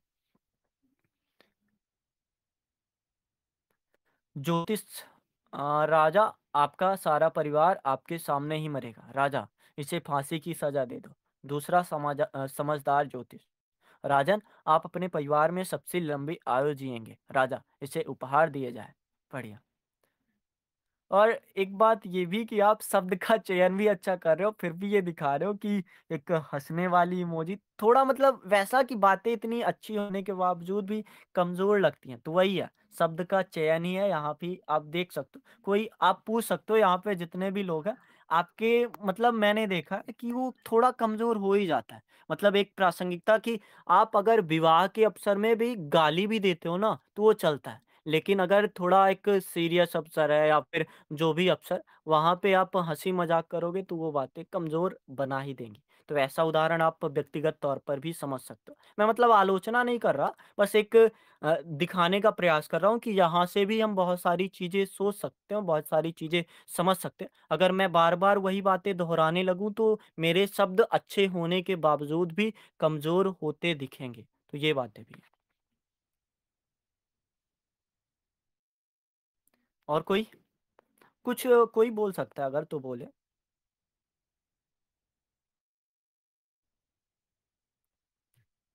एक-एक पॉइंट लेते हैं। एक पॉइंट ये जैसे कि हमारे शब्द का चयन कैसे होना चाहिए? मतलब शब्द का चयन अगर हम उचित नहीं करेंगे, तो उस पे बातें करते हैं। आप एग्ज़ाम्पल दे सकते हो, थोड़े उदाहरण दे सकते हो। जैसे शब्द सम्हारे बोलिए वाली बातें बता सकते हो और उसके बाद थोड़ा डिस्क्राइब कर सकते हो उन चीज़ों को। सिचुएशन अकॉर्डिंग, बढ़िया सिचुएशन अकॉर्डिंग ज़रूर है क्योंकि शब्द पॉजिटिव हों और हमेशा उस रूप में पॉजिटिव नहीं कि हम हमेशा मृदु रूप में ही बोलो। सिचुएशन अकॉर्डिंग हमारी अगर बातें होंगी तो ज़्यादा व्यापक तरीके से, जहाँ अगर एक दिक्कत वाली बातें हैं, तो दिक्कत वाली बातों में थोड़ा हम कठोर भी हो गए, तो हमारे उस तीखेपन का एक मायना कमज़ोर नहीं हो जाएगा। और ऐसी बातें थोड़ा अगर एक ये आधार भी देख के चलें कि तलवार से भी तीक्ष्ण है या फिर दो धारी तलवार से भी, तो उसकी भी मतलब कि हमारा जब ऐसे बन के कंप्लीट हो तो हमारा शीर्षक यही आए कि शब्द सबसे मजबूत है। जैसे अपने अखबार की बातें आपने बताई कि अखबार अगर निकल रहे हैं तो वो तोपों से भी मजबूत है, या फिर एक सत्ता में इंसान की बात बता रहे हो आप, या फिर एक संबंध में बता रहे हो कि संबंध में कैसे शब्द महत्ता रखते हैं। अगर आपने सामने वाले की तारीफ की, या फिर व्यक्तिगत तौर पर एक महिला के लिए आप जैसे देखो कि वो वाली बातें होती है ना कि दोहरा बोझ वाली बातें, लेकिन आपके शब्द ऐसे हैं कि वो एक मेंटल रिलीफ होता है, या फिर जो दिक्कतें हैं उन दिक्कतों को अगर आप साथ में कर रहे हो। और एक बात ये भी कि कथनी और करनी में अंतर नहीं होना चाहिए, तो उस बात को भी ध्यान में रख सकते हैं हम। एक बार की बात है, एक गांव में एक बुद्धिमान व्यक्ति रहता था, लोग उसकी बातों को सच मानते थे। एक दिन उसने गांव के लोगों से कहा, एक बड़ा सूखा पड़ने वाला था, सभी लोग डर गए और उन्होंने पानी बचाना शुरू कर दिया। कुछ दिनों बाद आसमान में बादल छा गए और बारिश होने लगी। गांव वाले बहुत खुश हुए और उन्होंने बुद्धिमान व्यक्ति को धन्यवाद किया। हाँ, ऐसी प्रेरणादायक कहानी अगर आप सेट करके पता बता पा रहे हो कि शब्द भले मतलब गलत हो, मतलब लेकिन उसका जो परिणाम हो वो अच्छा होगा, तो वास्तव में दिक्कत नहीं होगी। जैसे मैंने आपको छात्र ने जैसे एक समाचार पत्र निकाला था, झूठी खबर थी भले कि जो धोबिने थी, उन्होंने जर्मनी के जो मैग्नेट गेट पार करने आए थे, उसको धोबिनों ने पत्थर मार-मार के भगा दिया। तो ये भले एक गलत बात थी, या फिर आप अल्फ्रेड नोबेल का थोड़ा याद कर सकते हो। भले ये बात गलत उस संपादक ने छापी हो कि मौत का सौदागर मारा गया, क्योंकि वो जीवित थे, वो पढ़ रहे थे वो अखबार। लेकिन बातों गलत बातों का भी एक अच्छा प्रभाव या फिर एक पॉजिटिव प्रभाव पड़ सकता है, अगर उसका एक परिणाम जो है वो अच्छी तरीके से सामने आए। ऐसी बातें भी हैं हमारे सामने। अ, स्वामी विवेकानंद एक बार कहते हैं ना कि the words you speak become the house you live in. कि आपके द्वारा बोले गए शब्द वह घर बन जाते हैं जिसमें आप रहते हैं। तो यह विचार जो हमें सिखाता है कि हमारे शब्द ही जो है हमारी पहचान बनते हैं। और यह तय करते हैं कि हम अपने समाज में इसे हम ये तय करते हैं कि हम समाज में कैसे देखेंगे, कैसे देखे जाएँगे? शब्द के माध्यम से ही हम देखे जाते हैं। जब हम सच्चाई और सकारात्मकता के साथ शब्दों का प्रयोग करते हैं तो हम न केवल अपनी छवि को बेहतर बनाते हैं समाज में बल्कि समाज में भी एक सकारात्मक बदलाव ला सकते हैं। जैसे एक शायरी कहें तो शब्दों से उम्मीद की एक नई रोशनी जगाओ, दिलों में विश्वास का दीपक जलाओ। जी, और जैसे एक अगर आपको गीत याद आ रहा होगा, लता मंगेशकर का एक गीत है, नाम गुम जाएगा, चेहरा ये बदल जाएगा, मेरी आवाज़ ही मेरी पहचान है, गर तुम्हें याद रहे। तो वही वाली बात है कि आपकी सिर्फ़ आवाज़ बचने वाली, आप अगर इनका हमारे जो फूले मरे पे मरे ना वासु वाली बात है ना, कि फूल तो खत्म हो जाएगा, लेकिन उसकी जो सुगंध है, a flower can die but not it smell, मतलब वही बात है कि अब फूल खत्म हो गया या फिर उसकी जो एक पहचान थी वो खत्म हो गई। तो वह वो हम सोच सकते हैं कि पहचान का खत्म हो जाना, नाम का गुम हो जाना, वो बातें दिक्कतें नहीं करेंगी अगर आपके विचार नहीं मर रहे हैं। और अरस्तू को भी आप, जैसा सर ने बताया, तो अरस्तू को भी आप थोड़ा जोड़ सकते हो इसमें, कि अरस्तू ने बोला था कि मेरा मरना उतना मतलब ज़रूरी नहीं है, मतलब मैं मर गया लेकिन मेरे विचार नहीं मरने चाहिए। आप थोड़ा इसको डबल चेक कर लेना कि क्या एकदम एग्ज़ैक्ट था। तो वही बातें यहाँ पे सोची जा सकती। मनुष्य मर सकता है, उसके विचार नहीं मर सकते।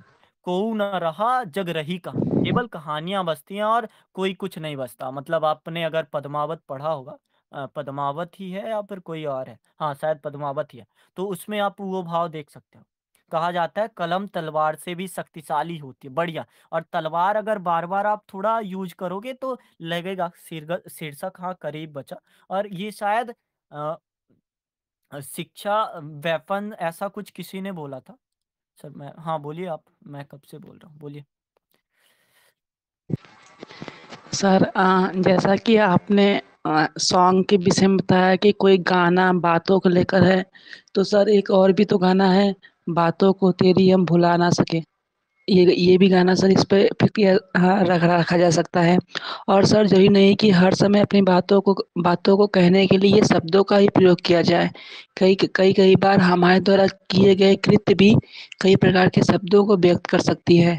इसका प्रमाण हमें अपने मिथक महाभारत से देखा जा सकता है, जिसमें अ अ, दर्पण महल में जब पहली बार दुर्योधन फिसल कर गिर जाता है, तो मतलब द्रौपदी द्वारा उसका उपहास करते हुए तेजी से अट्टहास किया जाता है।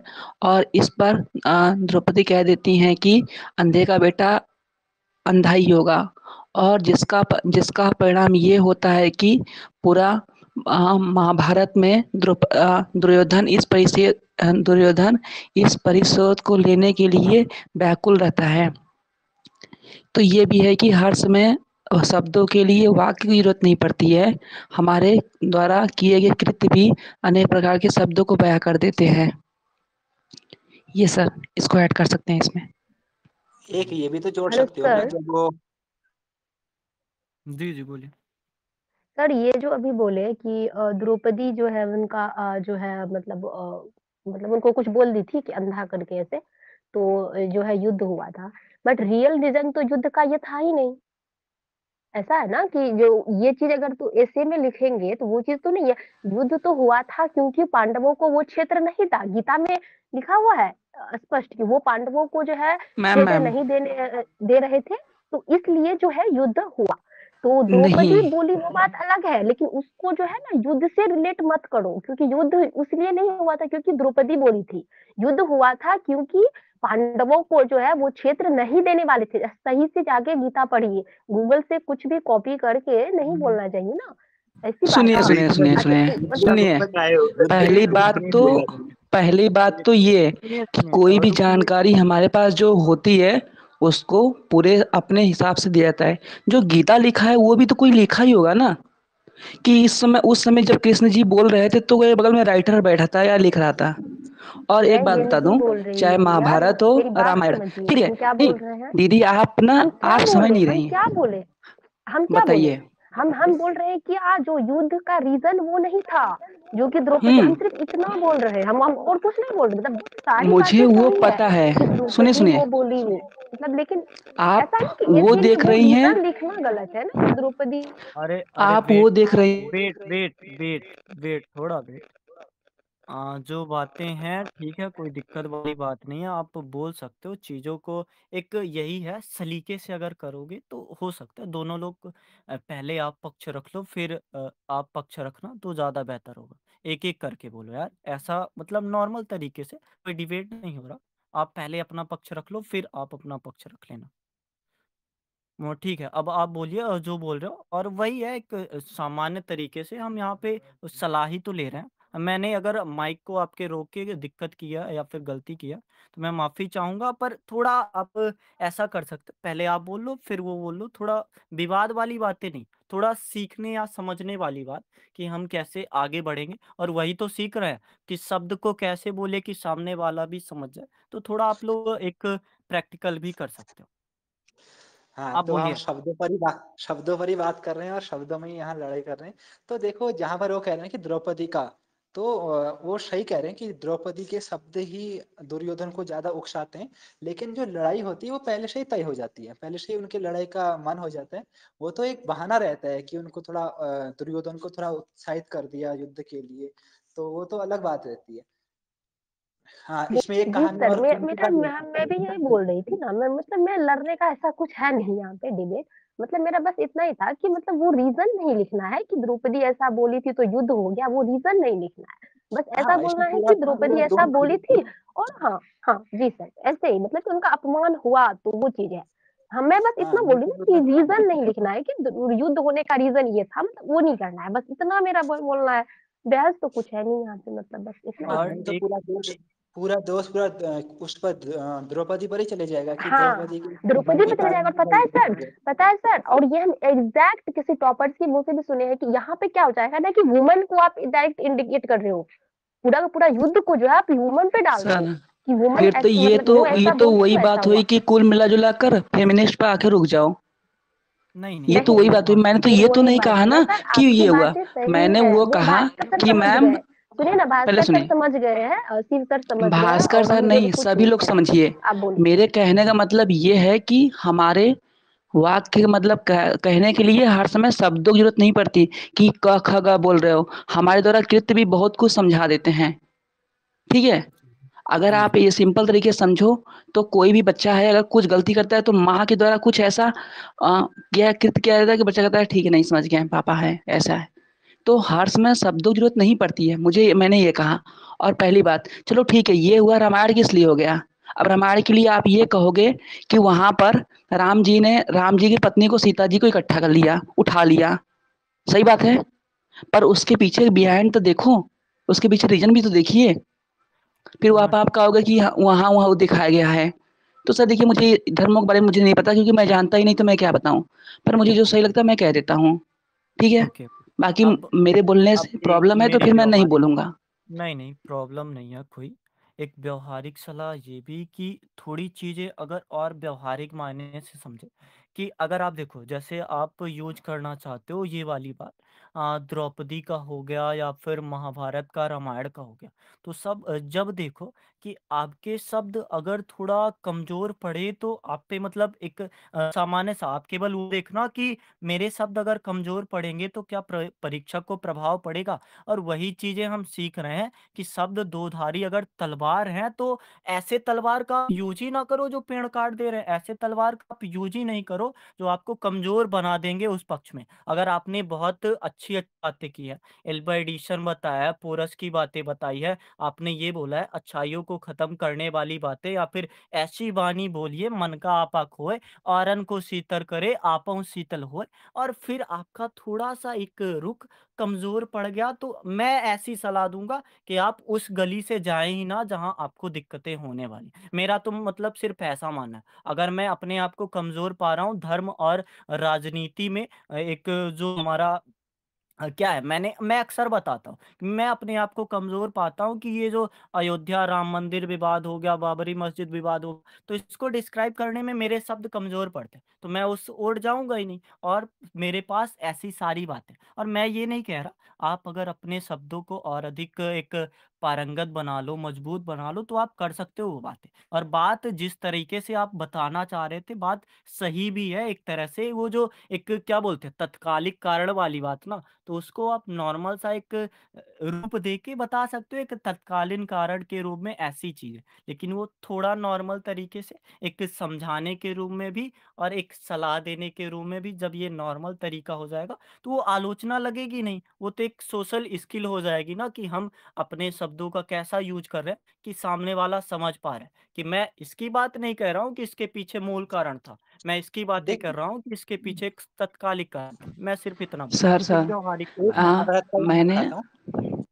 एक जी जी। महाभारत का मैं बता रहा हूँ, जब कुंती के बारे में, जब वो वहाँ वन में रहते हैं सभी पांडव और कुंती, जब वहाँ आग लग जाती हो, तो उस समय जब पांडवों की शादी हो जाती है, एक उनकी माता होती है जो लगातार हमेशा यही कहती थी अपने पुत्रों की कि जो कुछ भी लाए हो वो सब आपस में बांट लो, हमेशा यही शब्दों का प्रयोग करती जब भी आती थी। जब उनकी शादी हो जाती है अर्जुन की, तो वो आते हैं सामने, वो कहते हैं कि देखो हम क्या कुछ लेकर आए हैं, तो उनकी माता बिना कुछ देखे उनको ऐसे शब्दों का बोल देते हैं कि जो भी लाए हो आपस में बांट लो हमेशा की तरह।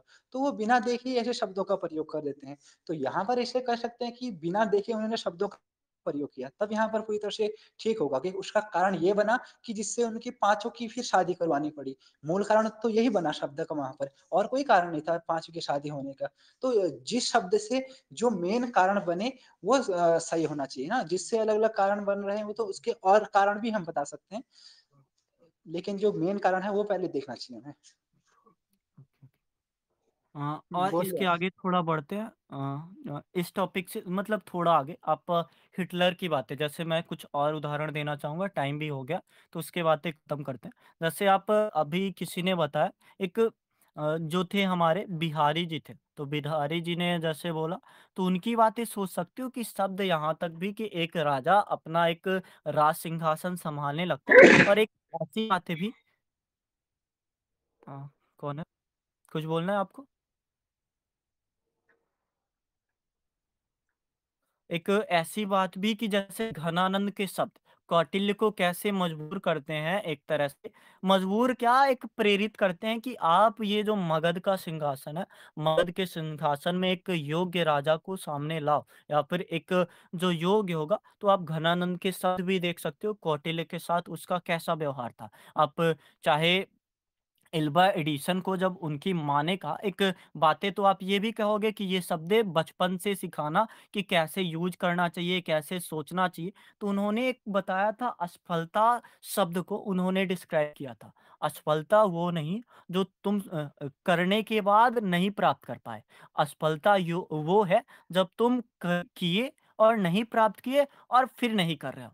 तो वो बातें कि एक शब्द को समझाना बचपन से अगर प्रासंगिक है, तो इस बचपन को आप चाहे एल्वा एडिशन से थोड़ा एक एग्जाम्पल ले सकते हो। और अगर जब आप लास्ट की बात करो कि अंत में, या फिर महिमा की राहें मृत्यु तक या फिर कब्र तक, तो वो बातें आप अंत तक बता सकते हो कि एक अंत में जो इंसान होता है, उस इंसान का कैसा भाव होना चाहिए कि यदि मैं मरूं तो भी लोग मेरे बारे में कैसा सोचें।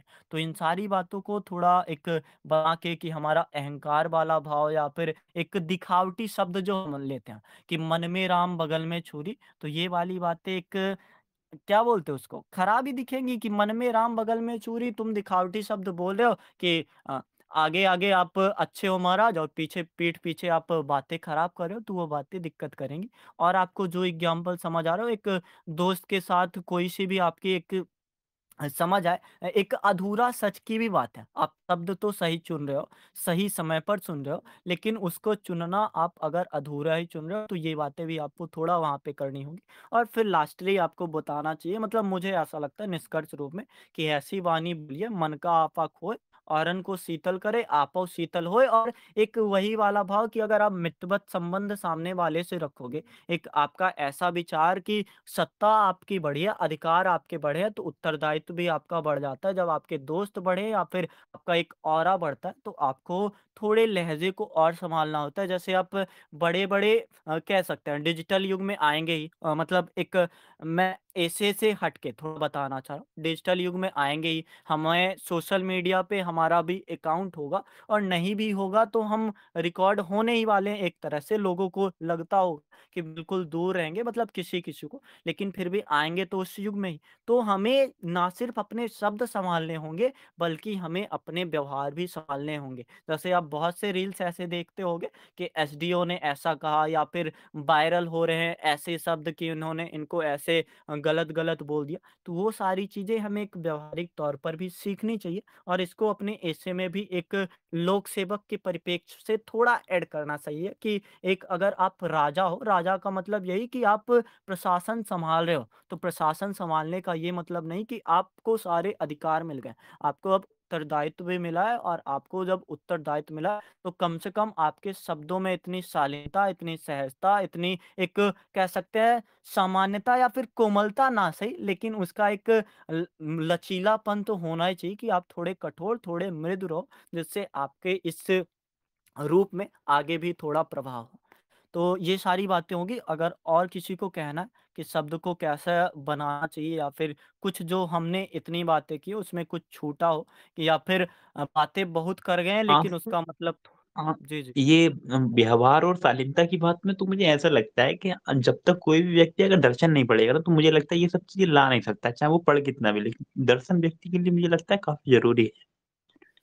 हाँ, और मुझे ऐसा लगता है कि नैतिकता ही हमारा दर्शन के करीब हमको थोड़ा बहुत ले जाता है। मैंने कोशिश की है, कल या परसों ही मैं चाह रहा था कि दर्शन के कुछ किताब पढ़ लूँ, लेकिन वो चीज़ें ऐसी हैं ना कि आप जिस क्षेत्र में रहते हो वहाँ थोड़े कमज़ोर हो जाते हो। और हमारी एथिक्स भी ऐसी है कि हमें काफ़ी करीब तक हमारे व्यवहार को, हमारी शालीनता को हमारे साथ जोड़ ही देती है। और अगर हम लगातार, जैसे कल वाला हमारा टॉपिक थोड़ा ध्यान में रखोगे, कि हम जो दूसरों में बदलाव देखना चाहते हैं, उन्हीं बदलाव को, और हमने बातें भी की थी कैसे वो बदलाव लाए जाएँ। तो वही सारी चीज़ें हैं कि ये शालीनता का आना, ये बातों का कोमल ना सही, मतलब आप लोक सेवा में अगर हो तो आपको अच्छाई-बुराई दोनों का सामना करना होगा। और एक वैसी बात ही तो है ही कि जिसको मतलब जैसा भाएगा, जिसके साथ जैसा व्यवहार करना चाहिए, वैसा ही व्यवहार करो। पोरस की बातें आप याद कर सकते हो। पोरस अगर राजा था, सिकंदर अगर राजा था, तो सिकंदर पूछता है कि तुम्हें कैसा व्यवहार चाहिए? तो पोरस बोलता है, "निपश्य तुल्यस्य व्यवहारा", मतलब निप के समान व्यवहार आप करो। तो वही बातें पोरस का उसका राज्य लौटा देती है, और सिकंदर उसका मित्र था जब तक वहाँ मतलब एक भारत के आस-पास वो था। तो ये बातें हम सोच सकते हैं कि यही व्यवहार, यही शालीनता हमें थोड़ा बहुत लानी होगी, और ये मृदुता अधूरी बातें नहीं हैं। मुझे ऐसा लगता है कि आपके एक टॉपिक आपने पहले भी देखा होगा, मुझे सन नहीं याद है, लेकिन वो टॉपिक कि आप विद्यालय में जो सीखते हो वो वास्तव में शिक्षा नहीं है। विद्यालय के बाद जो आपके पास बचा रह जाता है, वो शिक्षा है। और विद्यालय के बाद का मतलब यही कि आप शिक्षित उस समय हो, कब हो, जब आप मतलब खुद के साथ हो, फिर भी आपकी वो शालीनता बनी रहती है। और इन्हीं सारी बातों को, कि अगर आपके शब्द दो-धारी तलवार है, तो ये बुराइयों को काटे, ये जो कुरीतियाँ हैं, ये जो कमज़ोरियाँ हैं, ये जो एक भ्रष्टाचार हो गया, या फिर ये एक दिमाग में भरी कुंठाएँ हैं, तो इन कुंठाएँ को काटने का प्रयास करें, और ये एक शेप दे आपके शरीर को, या फिर आपके रूप को, या फिर आपके चित्त को, जो आपकी क्रिया को बेहतर बनाए। मुझे ऐसा लगता है। और किसी को कोई और बात करनी हो तो कर सकता हूँ, नहीं तो फिर यस चलते हैं। जी, जी। सर, कई कई कई बार हमारे शब्द ही लोगों के लिए आह्वान का कार्य कर सकते हैं। इसका प्रमाण हमें क्रांतिकारी आंदोलन के द्वारा दिखाया जा सकता है कि सभी महान नेताओं ने अपने-अपने उद्धरण दिए, जिसके लिए गांधी जी ने करो या मरो, और सर बाल गंगाधर तिलक जन्मसिद्ध हमारा स्वतंत्रता हमारा जन्मसिद्ध अधिकार है। इस तरीके का एक एग्ज़ाम्पल भी इसमें ऐड कर दिया जा सकता है।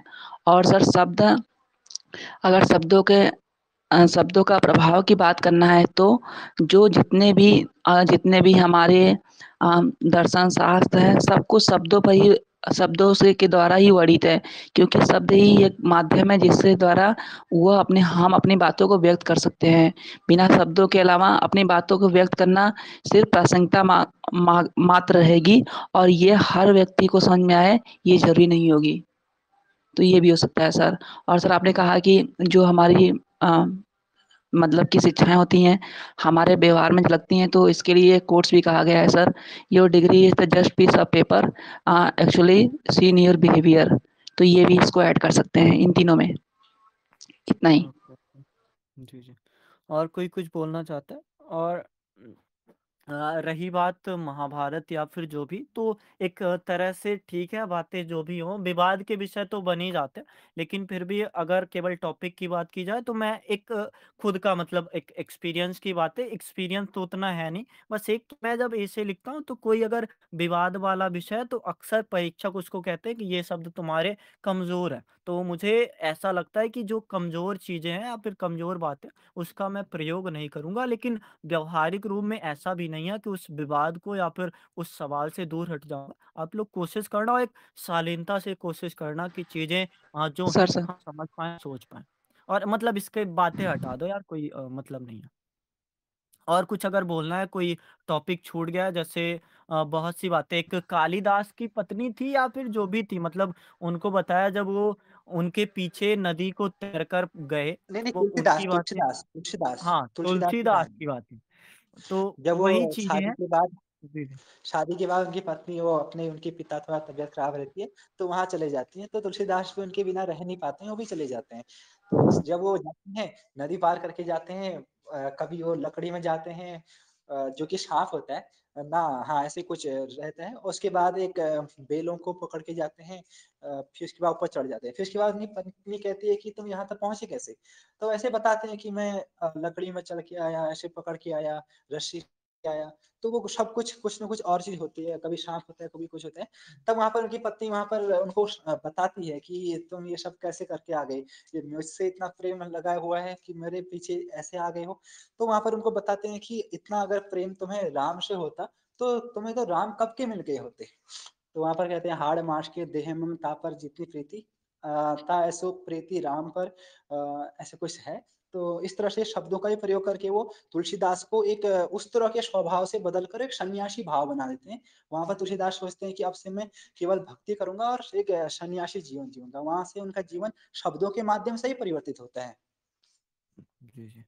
और सर ये भी तो अभी अगर वर्तमान युग से कनेक्ट करें तो ये भी कह सकते हैं कि जो शब्दों का ही प्रयोग करके लोग अलग-अलग पर मोटिवेशन संस्थाएँ चला सकते हैं।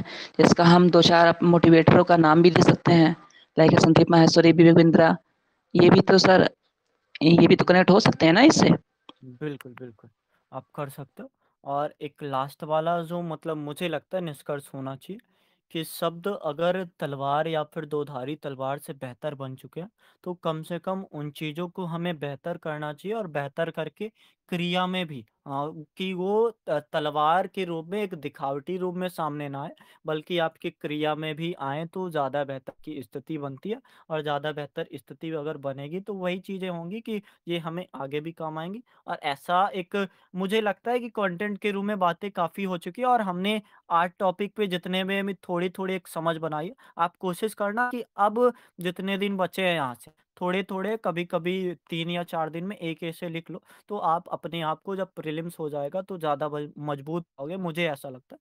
तो अब आप क्योंकि टॉपिक भी हमारे 2014 से ऐसे चलने लगे हैं ना कि एक जैसे अभी पूछे जा रहे हैं, अब 2014 से ऐसे ही पूछे जा रहे हैं। तो आप कोशिश करना कि 1-2 टॉपिक लिखना, क्योंकि सुधार तो ऐसा नहीं होगा कि हम बातों को समझ लें, सोच लें, सुधार लिखने से ही होगा, तो आप कोशिश किया करो लिखने का। और चीज़ें बस यही थी